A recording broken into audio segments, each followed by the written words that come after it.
Hello, I am working on my Zenith carburetor here. This is a 12879. Tag is right there. It's kind of beat up, but it's still working. Okay, so I'm rebuilding this carburetor with the help of this company right here, this JD production, and it doesn't want to focus. Let's see here. So I don't know why it doesn't want to focus.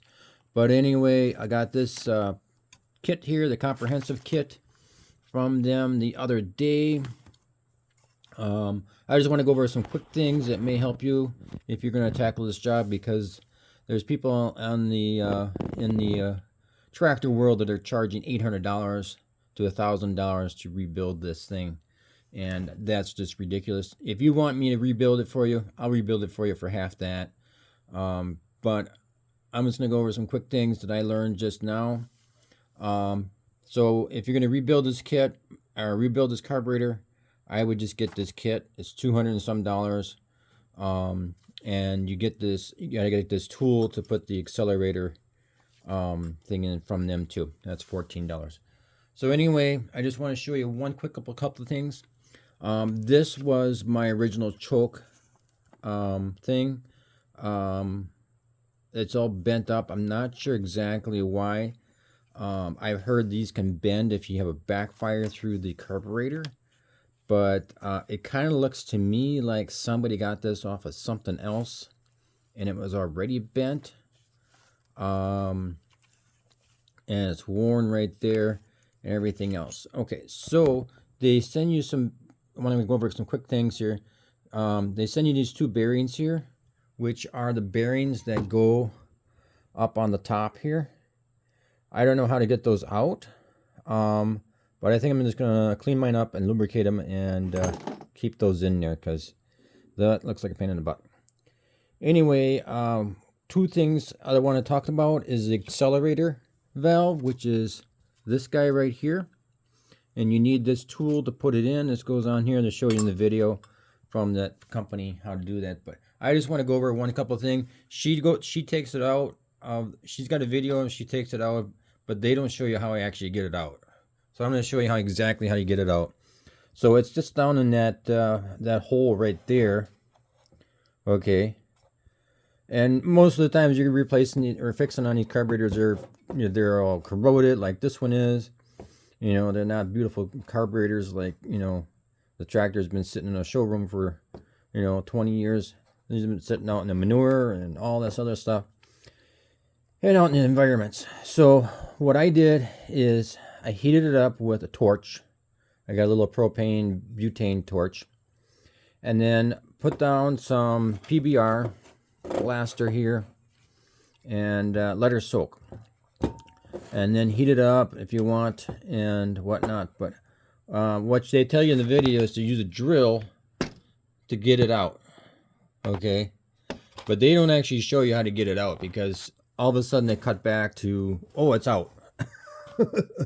So this is what you need to do. You need to lubricate that up, heat that up a couple times, and then what you need to do is to start with a nice drill set, sharp drill set here, and I got a plethora of drill bits. I would start with the smallest one you can start with and screw it down in there until it catches, like she says, and then pull it out with the drill. Try and pull it out with the drill.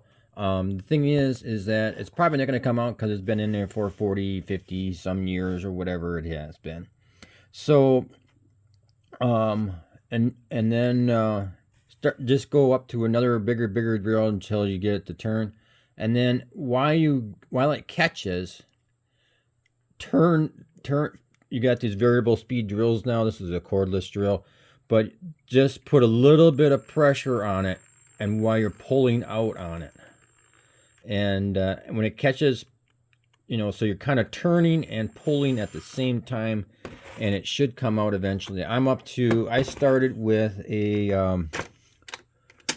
11/64, and I went all the way up to 930 seconds. So if you want to do that, that probably is the safest, because you do not want to wreck the bore down inside there. So start out small and gradually work up to possibly getting it out. This one came out finally with a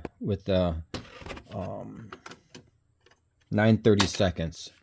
It came out with on there finally. So basically I was in there and it caught, and then I was turning it and pulling it out at the same time of the hole.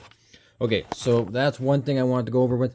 Another thing is, somebody had rebuilt this carburetor, and that guy should not. If you see my other videos, I download him, but I downplay him. But when you're putting this together, when you're putting this together, and you got the float in here, and you got the seat. Where did it go? Well, that's in there. Okay, so there's. I'll just show you real quick. But basically, there's a washer that goes on here, and then the seat goes on here. The problem is that the washer. Just hold on, just a second. Okay, so the washer doesn't. I can try to do this with one hand here. So the washer. Oh, crack. Well, now it won't come off. But anyway, so the washer sits so tight to the hold down here, is that the guy who put it together, he had it tightened down. I probably won't do it for me because it's sitting there. But so you can see it's sitting on that brass. Well, you had it sitting like that, and so the float was sticking up at a 30 degrees angle, and so then when you went to run it, the float would basically stay open the entire time, because it wasn't closing all the way or something, and I just had fuel running out everywhere. But yeah, when you put that together, make sure that you get that washer flat against the base down here on here, so that you don't have leaks and the float's sitting level. When you're done, the float should sit pretty much parallel to this base here. So if you look down and it's sitting up, you may want to check that before you start adjusting the float baffles. Okay, hold on just 1 second here.